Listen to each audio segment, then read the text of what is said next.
ಇನ್ನು ಡೋಣಿ ನದಿಯ ನಡುಗಡ್ಡೆಯಲ್ಲಿ ಸಿಲುಕಿರುವಂತಹ 7 ಜನ ಪ್ರವಾಹದ ಆತಂಕದಲ್ಲಿ ಡೋಣಿ ನದಿಯ ನಡುಗಡ್ಡೆಯಲ್ಲಿ 7 ಜನ ಸಿಕ್ಕಾಕೊಂಡಿದ್ದು ತಾಳಿಕೋಟೆ ಪಟ್ಟಣದ ಬಳಿಯ ನಡುಗಡ್ಡೆ ಇದ್ದಿಲು ತಯಾರಿಸುವುದಕ್ಕೆ ಅಂತ 7 ಜನ ಬೀಡು ಬಿಟ್ಟಿದ್ರು.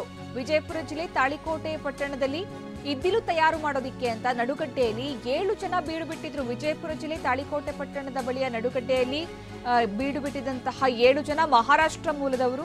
ಅವರಿರುವ ಬಗ್ಗೆ ಮಾಹಿತಿ ಸಿಕ್ಕಿದೆ. 7 ಜನರ ಪೈಕಿ 5 ಜನ ಮಕ್ಕಳಿದ್ದಾರೆ ಅನ್ನುವಂತಹ ಮಾಹಿತಿ.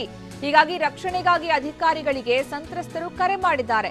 7 ಜನರನ್ನ ಕರೆತರುವುದಕ್ಕೆ ಬೋಟ್ಗಾಗಿ ಸಿದ್ಧತೆ ಮಾಡಲಾಗ್ತಾ ಇದೆ. ಸಂತ್ರಸ್ತರನ್ನ ರಕ್ಷಿಸೋದಕ್ಕೆ ಈಗ ಅಗ್ನಿಶಾಮಕ ಸಿಬ್ಬಂದಿಯಿಂದ ಎಲ್ಲ ರೀತಿಯ ಸಿದ್ಧತೆ ಮಾಡಲಾಗ್ತಾ ಇದೆ. 7 ಜನರ ಪೈಕಿ 5 ಜನ ಮಕ್ಕಳು. ಅವರನ್ನ ಆದಷ್ಟು ಬೇಗ ರಕ್ಷಣೆ ಮಾಡಬೇಕಾದಂತಹ ಅನಿವಾರ್ಯತೆ ಇದೆ.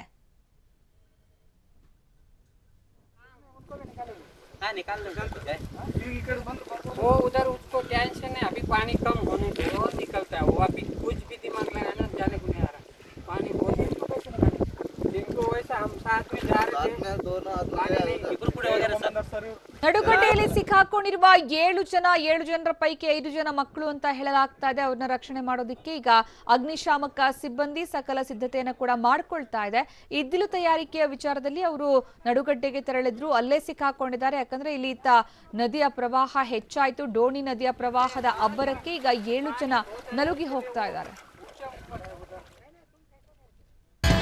ಜಸ್ಟ್ ಬೆಂಗಳೂರು ಪ್ರತಿದಿನ ರಾತ್ರಿ 10 ಗಂಟೆಗೆ ಟಿವಿ 9 ನಲ್ಲಿ ಮಾತ್ರ.